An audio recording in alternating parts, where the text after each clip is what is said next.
What's going on, guys? Army-Firedawg is back again, and finally, after almost a year, I have the review time of the Schiit Audio, the 4490. This is their current stock model. It goes for about $400, and they have an upgraded model called the Multi-Bit. But this model in particular, when I purchased it, it was the #1 overall DAC on HeadFi before the new website switch. But the reason I purchased this, and it goes back to when I'm talking to whether you guys or just people out in the public about their inquiring about my gear, audio is like opening Pandora's box.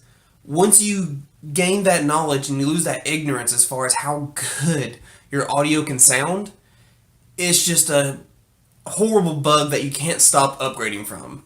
I.e., I went from the OWN X1S, and if you remember my review, an incredible impression of that, I then went to the Bifrost 4490, and now I have the PS Audio Direct Link 3, and it's the Stage 4 mod. And I'll touch on that very, very soon. But anywho, as is with all my reviews, I like to start with the construction and then work my way down. So the construction of the 4490 is absolutely just top-notch.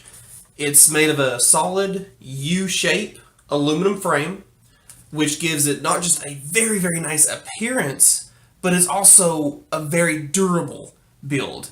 It's a premium build that you usually don't find until you get to models many of $100 more expensive.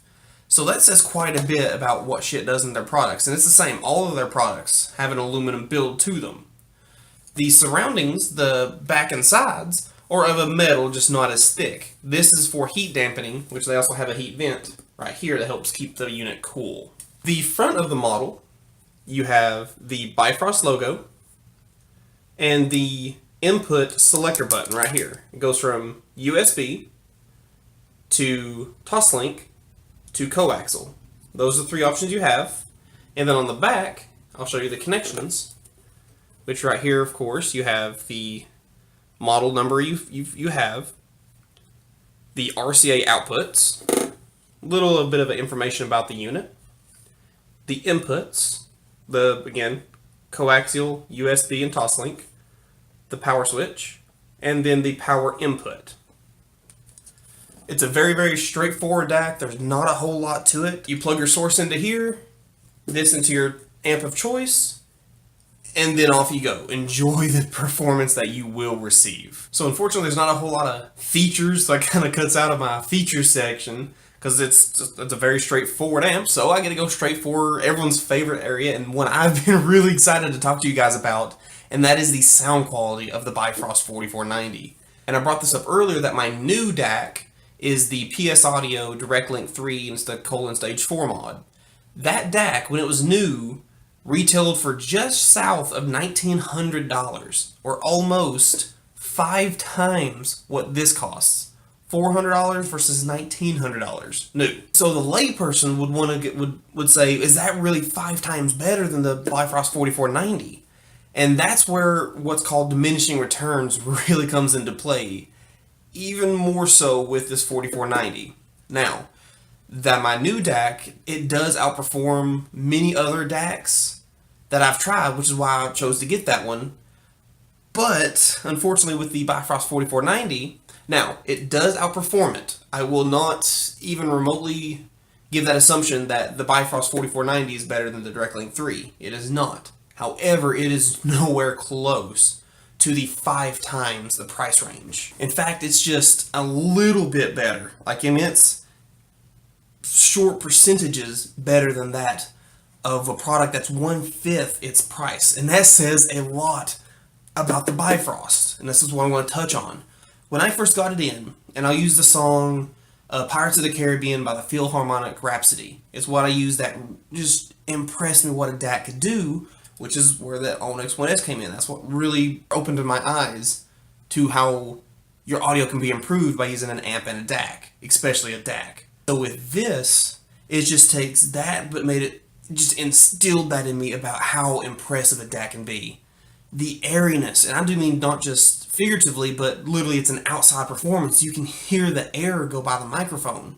You can hear traffic go on way in the distance, even when the actual instruments start playing, like the double bass. On the OWN X1S, when the double bass started, when the actual start of the music, pretty much all the main backdrops kind of settled down, and it went, you couldn't really hear it except for the main music. Through the Bifrost, you could still make out every minute horn and just traffic sound way off in the distance. So the soundstage on this is amazing, and the separation is truly phenomenal. For example, in the same song, you could really make out the individual violins, and also, I could never make this out before, however, there is a wind instrument, and I couldn't really make out what it was, I just saw it for a brief instant, but you could hear it.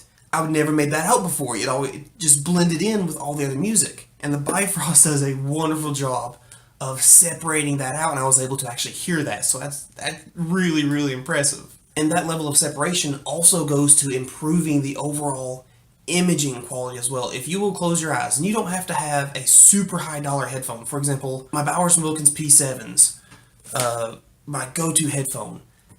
That was what really opened my eyes on the X1S. It's the main headphone I use, that and my HD650s. But whether if you're listening to that same product or the current Audio-Technica W5000s that I'm still reviewing right now, the level of improvement of your audio from going from your phone, which again is what my P7s I listen to mostly, but from going from your phone to the amp of what this DAC will do, and yes, the corresponding amp, which I'm using the Lear 2, does play a large factor in that as well.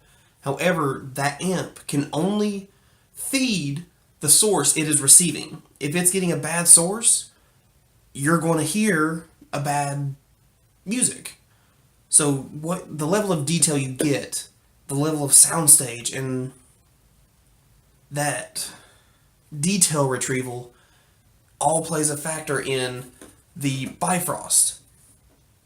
And I don't know if most of y'all know this, but for those of you who know me very well, know I'm a very frugal person. I'm a cheapskate.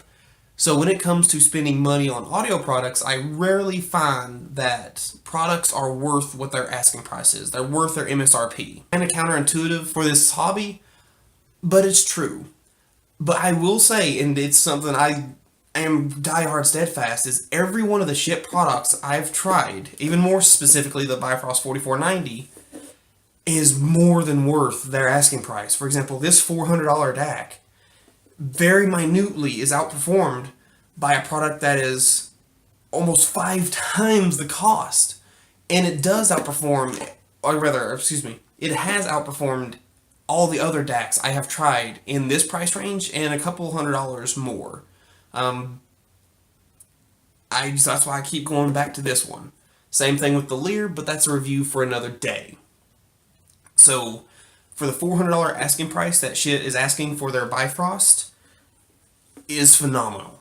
And I haven't tried their multi-bit, but I'm assuming it's the same for that as well. So for what Schiit is asking for their Bifrost model in particular, it is by far worth every bit of the brand new $400 asking price. And you can usually find them used for about $100 less. You can usually find them for about $300. So if you want to buy used, you are absolutely go right on ahead. I did. I purchased this used as well. But even if you want to buy new and pay the extra $100 for it, it's well worth every dollar of that. It has a great warranty, and this product, the build quality of this and the weight, I mean, it does not feel like a cheap unit at all. I am confident that whoever purchases this, or myself, whoever owns one of these will have it for many years to come. Yes, if you take care of it respectably, don't throw it around. Now, there is a small negative with this unit, and it's not really a negative as it is more or less a safeguard. And that is when you first turn it on, it takes about 20 to 30-ish seconds for it to warm up and actually start playing the music. It's not an immediate thing, so as soon as you flip it on, you can't listen to music. It lets all the components inside get warmed up to their optimal temperatures before it'll start sending the source through. So I put it as a negative, but again, it's more or less a safeguard. The amp does it as well. My new DAC, it does it. Most of the higher end components and products will put a little bit of a delay. It's not huge, but I feel I have to say there's something bad about this unit, because I truly hate when I've had a product for a year and I have not found anything wrong with it. I have truly loved my time with this DAC. It is just a phenomenal product, and by far for its price, the best DAC I have tried, bar none, and actually multiples above. So for that, I truly cannot give this anything but my highest recommendation if you guys are looking. But guys, it's actually a really short review, but this is a very straightforward product. It has a very simple job, and it is to make whatever sound or source you're giving it sound amazing through whatever amp you're putting it through. Whether it's a top tier amp or an introductory amp, you cannot go wrong with the 4490. Schiit did an outstanding job with this product. But guys, that's all I got for the review of the Schiit Bifrost 4490. If you have any questions or think there's anything I may have missed or would like me to clarify a little bit better, please hit me up in the comments down below. I will very quickly and happily reply to each and every one of you as fast as I can. Like I said, I'm doing a bit better, getting more videos, and replying to you guys a lot faster now that I'm out of the academy. If there's any decks that you are really interested in or that you've had your eye on, let's talk about those in the comments down below. Let's see what and all's out there that could even be better than the PS Audio Direct Link 3. I'm really curious to see what your guys' setup is. But as always, guys, my name is Army-Firedawg. It has truly been a pleasure, but most importantly, and please I ask, my friends, stay safe.